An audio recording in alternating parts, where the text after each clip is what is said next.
Alright, welcome back to ESA Winter 2021. We're raising money for Alzheimer's Fund and links to donate can be found below the stream. We would also like to thank Koei Tecmo Europe, Nio2, the Complete Edition, Twitch and ViewSonic for sponsoring this event. Now it's time for LattMackey running Castlevania Rondo of Blood. Take it away. Thank you so much, iGod. Hello, everybody, and my name is LattMackey, and we're going to be playing some Castlevania Rondo of Blood on the actual TurboGrafx 16, although I play on the PC engine, but we're going to play this on the original hardware. And the reason I mention that, before we get going with everything, is that the load times are incredibly slow. Nobody on the leaderboard is actually running this version of the game, specifically because it's a CD game. The load times take forever. And why would you do this? Well, it's because of what I have access to.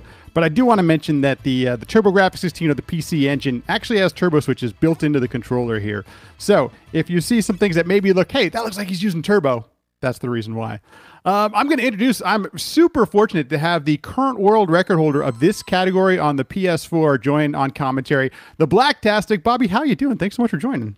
And thank you for inviting me. Thank you. And it's going to be great to see Rondo of Blood displayed in the true form of magical girl only. And we'll get into a lot of that before we start the run. However, this is going to be a Maria only, so we are going to be doing a little bit of setup here, going right back to stage 1, not the prologue, and swapping to Maria. So I'm going to give Tech a countdown from 5, 4, 3, 2, 1, go. So pretty important. The load times, unfortunately, are like inconsistent on the original hardware, and that's why the timing is going to be. We don't know, but maybe it adds like 20 or 30 seconds compared to some of the other people. Interestingly enough.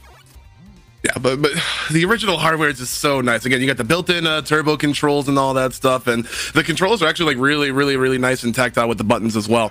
But this is Magical Girl mode, the alternate universe or the alternate timeline.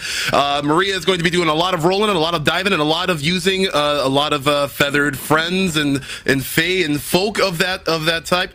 We're also going to be taking a couple of shortcuts here, much like in typical classic Castlevania fashion. We do have like different paths, different diverging paths to like go through, which makes the stage shorter and also has a different end boss at the end. This little boss setup room, we are going to be grabbing the turtle shell, which we are going to be using for some really nice, there it goes, really nice hops there.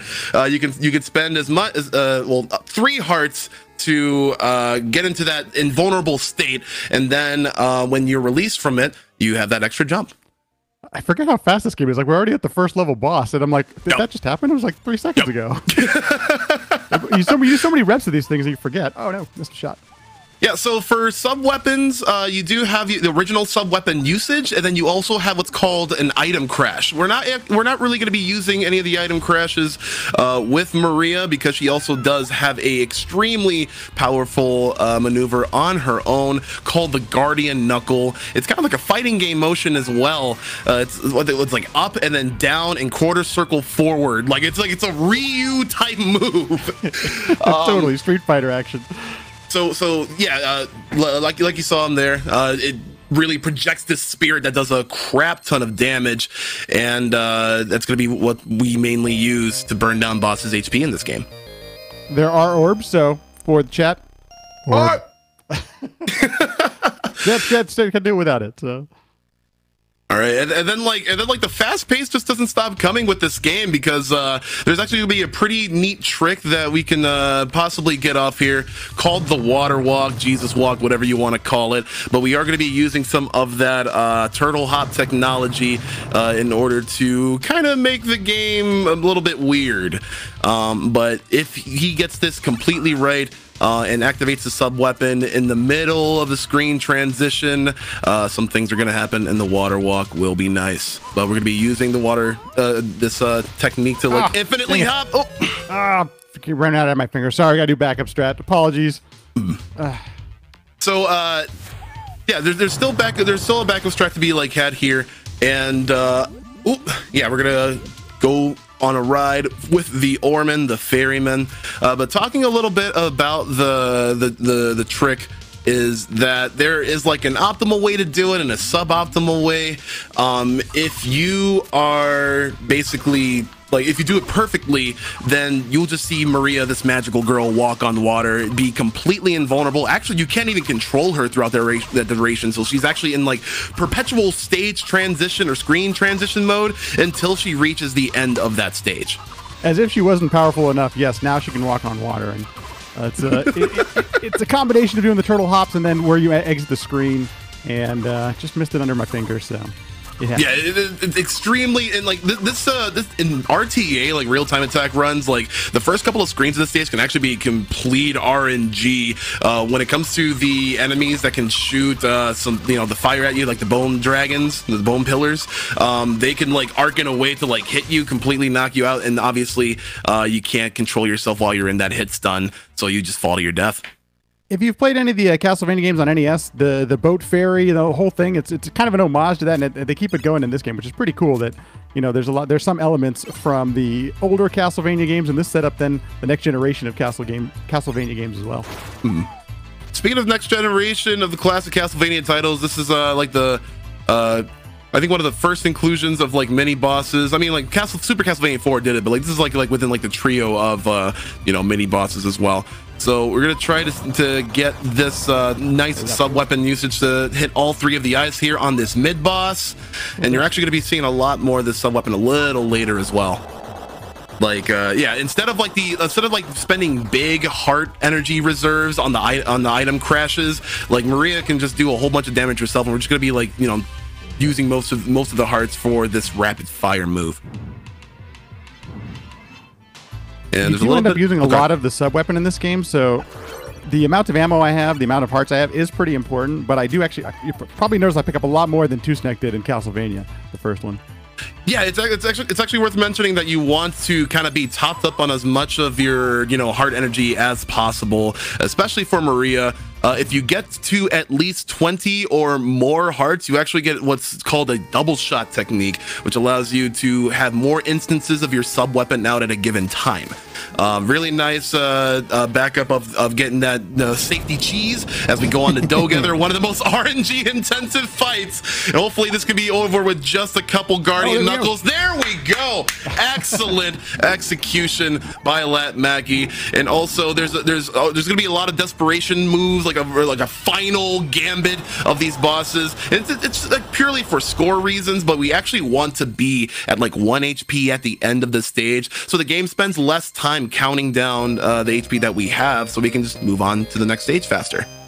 So that's something that's important to note about this run, is that it may not look it, but there is a fair amount of RNG or luck in every single level. There literally are elements where you don't know how many enemies might be on screen or how they're going to attack. This game just has a bunch of RNG all over the place, even though it may not quite look like it.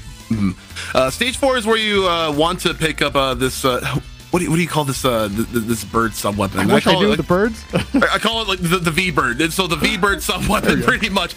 But very nice execution on the first screen. This is where you're going to see a little bit more of the like RNG intensive. We get a nice lengthy bridge segment. There's going to be a lot of frogs and skeletons to you know, evade along the way, but we're just sliding and rolling. It's honestly one of the best things about this magical girl speedrun. She is fast, and the spin and the roll really helps out. You can avoid some of the monkeys depending on where they spawn on screen, so I got actually fortunate there that I was able to avoid 2 of them from the spin. And this is one of the spots where I will actually throw on the turbo switch. The turbo switch is on, and just hold the button. Yeah, no need to stress those ligaments any further. We're just going to be doing one repeated motion throughout this entire screen. If I could take a break, I'll totally take it. Coming up next is another pretty heinous boss fight. I mean, in what better fashion for a Castlevania boss to be pretty heinous than a suit of armor? I'm looking at you, Armor Battler. I'm looking at you, Grokul. This is...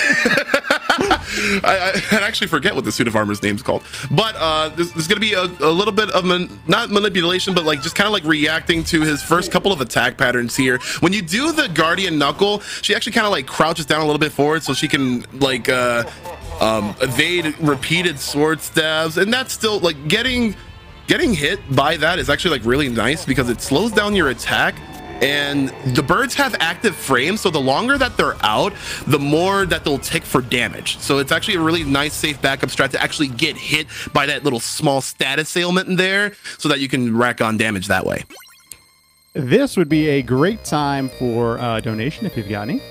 All right, of course. We got $50 from Waffle Power donating smiley face, and with those $50, Waffle Power sniped the $5,000 for the bonus game incentive of the Wacky World of Miniature Golf cutscene by Big John, which will happen right after his Super Mario All-Stars Any Percent run, which is right after, well, not right after this run, because we have another run after this, but in about an hour.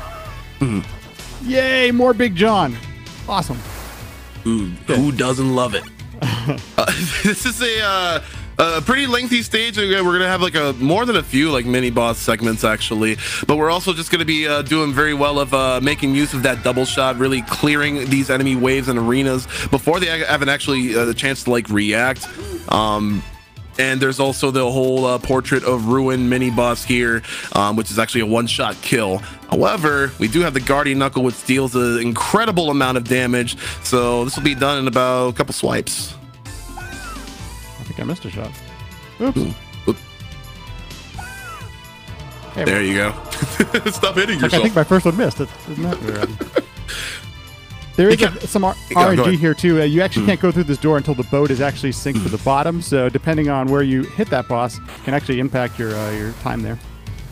And this is actually this is the final stretch before you would do some like, if you wanted to be really risky, you would do some like damage boost strats, but like the thing is Maria takes an incredible amount of damage. She's only like 12 years old, all right, like she's just a kid being met with like all of these iron balls and maces and otherworldly creatures and all of that. But we're gonna pick up the dragon here. Really nice cute dragon. Yeah, we got more than feathered friends. We got, you know, we got drakes and all of that as well. But it's actually gonna be really nice to deal with death with this oncoming boss fight.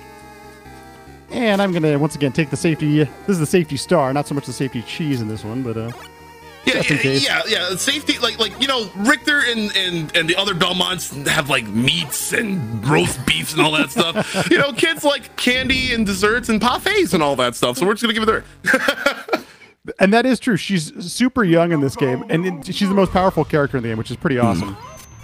All right, so we're gonna actually try to aim a little bit for death here, because there we go.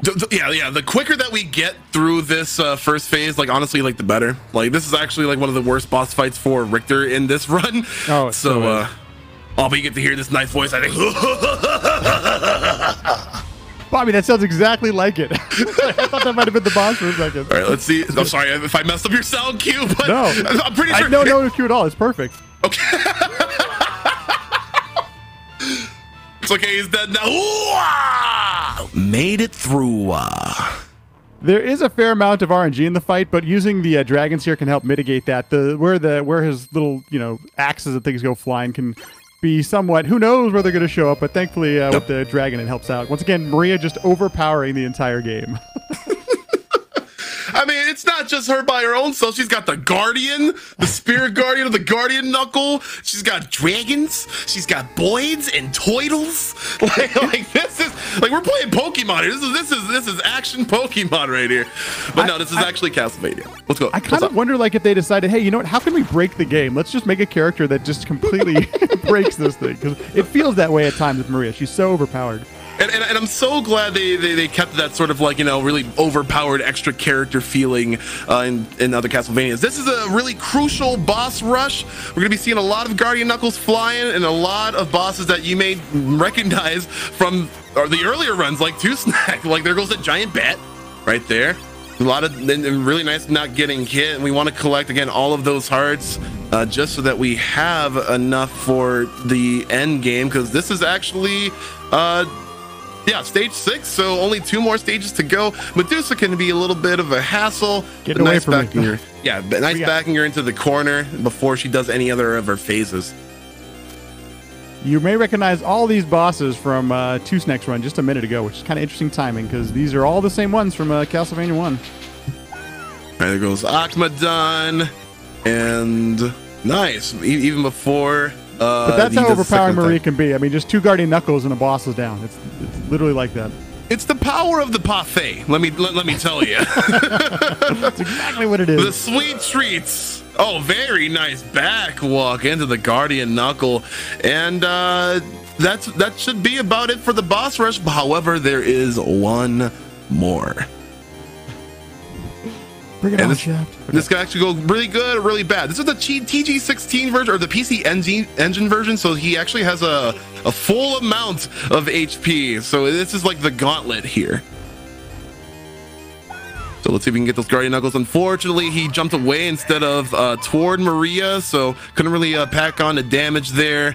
But really, really nice evasion of the attacks. Guardian Knuckle is just so powerful, and Shaft is Dane. One of the things we can do because the Shaft as far as we know, Shaft's movements there are RNG. So if you have the dragon, you can at least try to get another hit on that way. But the slide is so fast sometimes that you just got to slide to one side of or one side of the screen or the other. Okay. Stage 7, and again, this will be a really hectic moment for a Belmont who would have to backflip over this entire thing and evade bats. But it might be a little bit easy. We're going to be turning on that turbo button again. Oh, there we go. And there might be some bats in the way, but hopefully not bat with sword. Bat with sword is terrible RNG. But now looking like a pretty clean break. Yep, at the end there. Thanks, Bobby. No, I'm kidding. It's all good. Then we got a couple of vertical climbs here. We want to do at least take some really care not to take any damage, because if we want to go for some damage boost a little bit later, who we do it on is they inflict a whole bunch of damage. Really nice slide through the cogs, and like the Harpy RNG can be pretty heinous as well. Yeah, I got actually really lucky there. I'll take that one. Yeah, it must have been the sword. Yeah, you win some, you lose some, and yeah, you got to take a little bit of care to not go directly into the door, or else you might glitch yourself into it. There's a couple soft lock situations I found myself in. All right, here goes number 1. Very nice vault over. Very nice vault over. And yeah, these armor lords with the swords do an incredible amount of damage. But we got Guardian Knuckle. Let's see if we can do a little bit of sequence breaking here with the double jump. Did I mention that she had a double jump? Like, she's just so incredibly skilled in this game. There are some of these enemies you can actually iframe through, but it's a very small window, and so therefore, for just some safety sakes, and it does save time. Your Guardian Knuckle does take time to actually pull off and everything. So you can skip animations if you just iframe them out. But and we're already on to the boss here. All right, now LattMackey is gonna show y'all how to do an infinite real quick. You're gonna try. So So these are the focus, and like this is just just pure abuse of the active frames in your bird attack. But with this Shaft, you can actually juggle him back and forth. And if you do it in such a fashion, he won't be able to like summon anything else. Oh, really nice backup there using the V bird. But that should be all right. This should be the last couple of it. And he's not hitting. Come on. There we got one HP. The magic pixel. He was trying to live. I tell you, he didn't want to go. I think Lab was a little bit off of the like one short of having the double shot for the V, but it still bodes extremely well to just keep with the active frames of the sub weapon. And we're almost to the end of the game. Final stage. Just like that. We're on to a Dracula fight.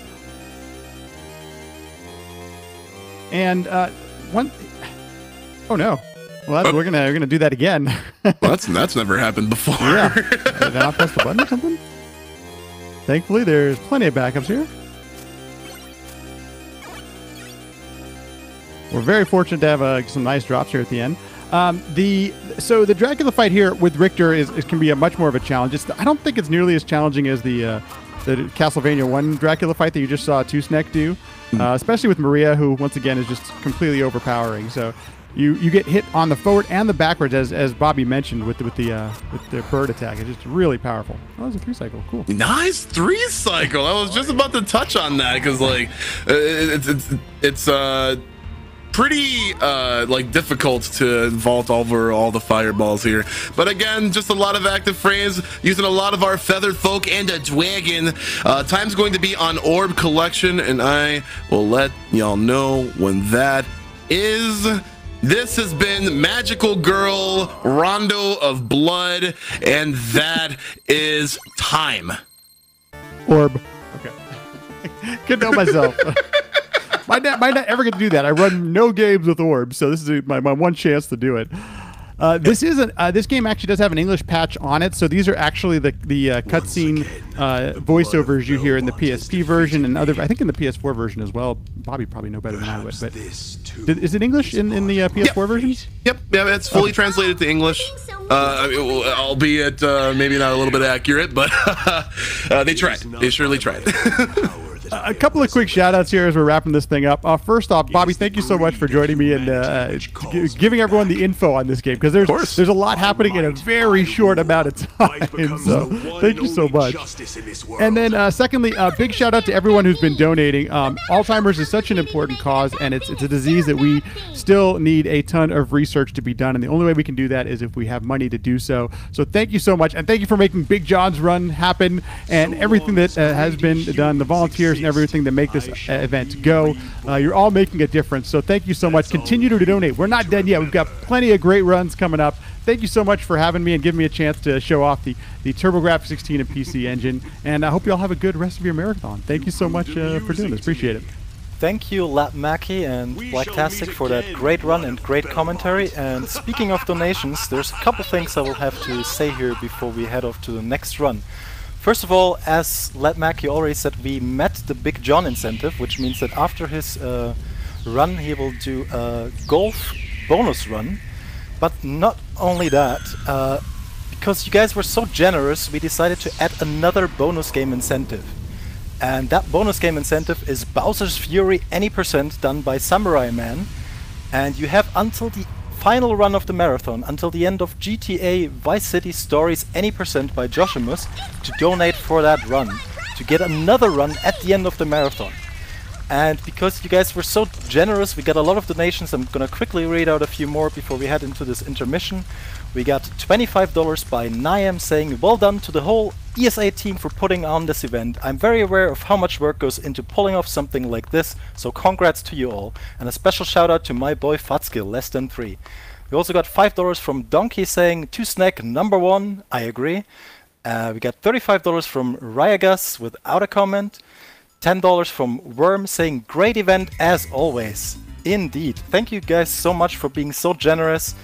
And from now on, please put your donations towards the final bonus game, Bowser's Fury any % by Samurai Man, so we can also get that at the end of the marathon. Thank you so much for that. We'll go to the intermission. Right after that, we'll have Mega Man Ultra any % by Kumba, so stay tuned for that. And once again, thank you LattMackey, thank you Blacktastic. See you after the intermission.